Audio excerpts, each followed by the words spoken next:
नमस्कार, स्वागत है आपका हमारे चैनल पे। और इस वक्त की बड़ी खबर आ रही है महाराष्ट्र से। महाविकास आघाड़ी सरकार में पड़ी फूट और अब मुख्यमंत्री उद्धव ठाकरे चाहते हैं बीजेपी के साथ अलायंस में महाराष्ट्र में सरकार। आपको बता दें कि महाविकास आघाड़ी सरकार में अब बड़ी फूट पड़ चुकी है और इसी कड़ी में कांग्रेस कभी शिवसेना के ऊपर हमलावर है, तो वहीं दूसरी तरफ एनसीपी सुप्रीमो शरद पवार के बयान के बाद अब उद्धव ठाकरे चाहते हैं कि महाराष्ट्र में बीजेपी के साथ सरकार बनाई जाए, क्योंकि एनसीपी सुप्रीमो ने अभी कुछ दिन पहले अपने बर्थडे के मौके पर कहा था कि वो शिवसेना उनके जाल में फंस गई। और इसके बाद अब उद्धव ठाकरे ने अपने राज्य मंत्री अब्दुल सत्तार को उतारा है बीजेपी के साथ अलायंस करने के लिए। आपको बता दें कि शिवसेना राज्य मंत्री अब्दुल सत्तार ने यूनियन मिनिस्टर नितिन गडकरी से मुलाकात की और उसके बाद अब्दुल सत्तार ने कहा कि अगर नितिन गडकरी चाहे तो महाराष्ट्र में बीजेपी और शिवसेना की सरकार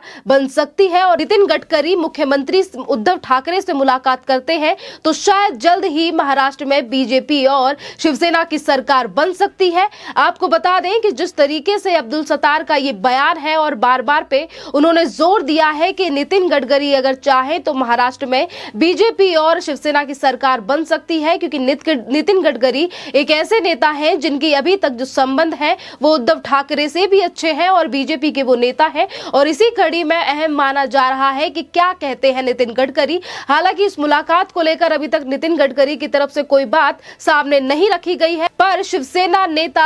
अब्दुल सत्तार की तरफ से लगातार यही प्रयास किया जा रहा है कि महाराष्ट्र में शिवसेना और बीजेपी की सरकार बननी चाहिए। और साथ ही अब्दुल सत्तार ने बताया कि कौन सा फॉर्मूला है जिसे लगाकर महाराष्ट्र में बीजेपी और शिवसेना की सरकार बनाई जा सकती है। अब्दुल सत्तार ने कहा कि जिस तरीके से बीजेपी ने जेडीयू के साथ बिहार में चुनाव लड़ा और वहां पर मुख्यमंत्री जेडीयू से ही है, अगर यही जो फॉर्मूला है ये महाराष्ट्र में लगा रहे कि हमारी सरकार बीजेपी के साथ बन जाए और मुख्यमंत्री उद्धव ठाकरे ही रहे, तो फिर ये सरकार महाराष्ट्र में जल्द ही बन सकती है। यानी कि जहां एक तरफ उद्धव ठाकरे ने अपने मंत्री को खेल मैदान में उतारा है कि अब जल्द ही वो बीजेपी के साथ सरकार बनाने के लिए उत्सुक है, क्योंकि अब एक के बाद एक घोटाले महाविकास आघाड़ी सरकार के निकल कर आ रहे हैं। और अगर हम महाविकास आघाड़ी के निकाय चुनाव या फिर लगातार जो चुनाव छोटे से छोटे जो चुनाव महाराष्ट्र में इन दिनों हो रहे हैं वहां पर भी बड़ी हार नजर आ रही है शिवसेना के। और इसी कड़ी में अब निराश है उद्धव ठाकरे और इसीलिए उतारा गया है अब्दुल सत्तार को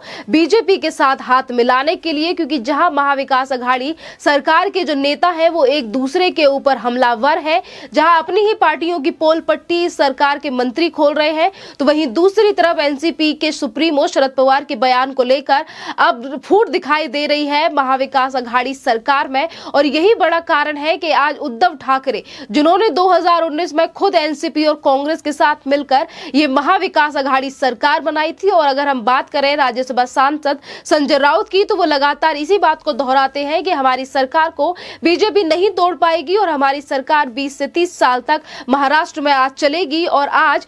शिवसेना के नेता ही बात कर रहे हैं बीजेपी के साथ आने के लिए, और कयास ये भी लगाए जा रहे हैं कि अब्दुल सत्तार से इन बातों को करने के लिए बीजेपी के साथ गठबंधन पे पुरजोर देने के लिए बात कही गई है मुख्यमंत्री उद्धव ठाकरे की तरफ से, क्योंकि आज उद्धव ठाकरे के हाथ सिर्फ निराशा ही लगी है एनसीपी और कांग्रेस के साथ हाथ मिलाने से। और बाद में अब सच्चाई ये निकल कर भी सामने आ रही है कि ये जो महाविकास आघाड़ी सरकार महाराष्ट्र में बनी हुई है इसका पूरी प्लानिंग जो थी वो एनसीपी सुप्रीमो शरद पवार ने की थी और उनके ही जाल में शिवसेना फंस गई। और आज इसी फूट के कारण उद्धव ठाकरे चाहते हैं कि महाराष्ट्र में बीजेपी के साथ मिलकर उनकी सरकार बने, क्योंकि आज ये जो महाविकास आघाड़ी सरकार है ये जल्द ही महाराष्ट्र में गिर सकती है, क्योंकि घोटाले हों या फिर तमाम और चीजें या फिर महाराष्ट्र में प्राधिकरण की जिस तरीके से चीजों को रोका जा रहा है, चाहे फिर वो मेट्रो प्रोजेक्ट हो या फिर तमाम ऐसे और प्रोजेक्ट जो केंद्र सरकार के द्वारा महाराष्ट्र में लगाने के लिए सरकार प्रस्ताव पास कर चुकी है, पर उसके बावजूद केंद्र सरकार जो है वो बार बार पे कह चुकी है कि महाराष्ट्र में इस तरीके के प्रोजेक्ट शामिल करने चाहिए, पर उसके बावजूद भी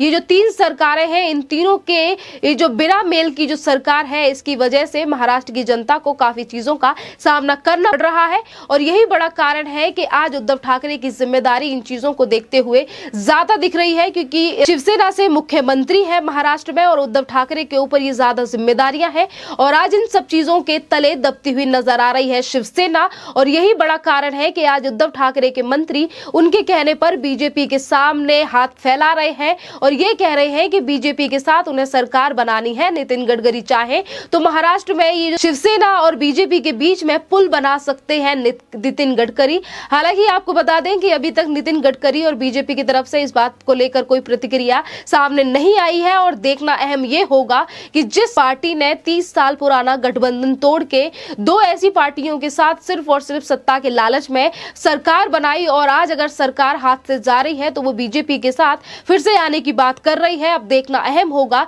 कि बीजेपी के नेता और बीजेपी के पूर्व मुख्यमंत्री देवेंद्र फडणवीस का इस पर क्या कहना है। और अगर हम महाविकास अघाड़ी सरकार की बात करें, 2019 में विधानसभा के चुनाव हुए जिसमें शिवसेना की तरफ से लगातार इस बात को आगे रखा गया कि मुख्यमंत्री उनका बेटा उद्धव ठाकरे ने कई बार इस बात को दोहराया कि मुझसे गृह मंत्री अमित शाह की बात हुई थी। उन्होंने कहा था कि ढाई साल का मुख्यमंत्री का कार्यकाल रहेगा और इसी बीच अमित शाह से लेकर कई नेताओं ने इस बात को डिनाई कर दिया था कि ऐसी कोई भी डील नहीं हुई है और उद्धव ठाकरे सिर्फ अपने बेटे के यानी कि पितृ मोह के चक्कर में उन्होंने एनसीपी और कांग्रेस के साथ जाकर सरकार बनाई। अगर हम अलायंस की बात करें, सीटों की भी बात करें तो महाराष्ट्र में कुल टोटल 288 सीटें विधानसभा की हैं, जिसमें से विधानसभा चुनाव में बीजेपी की 105 सीटें आई और शिवसेना की सिर्फ 56 सीटें आई थी और एनसीपी की 54 और वहीं पे अगर कांग्रेस की बात की जाए तो 44 सीटों के चलते इन तीनों पार्टियों ने अपनी सरकार बनाई। यानी कि जिस पार्टी की सबसे ज्यादा सीटें थी, बीजेपी की 105 सीटें होने के बावजूद भी सत्ता से दूर रखने के लिए इन तीनों महाविकास अघाड़ी की जो सरकार में आज तीनों पार्टियां हैं, इन्होंने बीजेपी को दूर रखने के लिए एक सरकार बनाई और आज अगर वो सरकार पूरी तरीके से विफल होती हुई नजर आ रही है, सरकार में फूट पड़ रही है, तो जहां एक तरफ उद्धव ठाकरे बीजेपी के साथ आने के लिए उत्सुक दिखाई दे रहे हैं कि महाराष्ट्र में बीजेपी के साथ सरकार बनाई जाए, तो वहीं दूसरी तरफ एनसीपी सुप्रीमो शरद पवार ने भी अभी कुछ दिन पहले देश के प्रधानमंत्री नरेंद्र मोदी की तारीफ की थी। तो आप देख सकते हैं कि ये जो सरकार अभी 2.5 साल से ज्यादा इस सरकार को महाराष्ट्र में बने हुए हो चुका है। 28 नवंबर 2019 को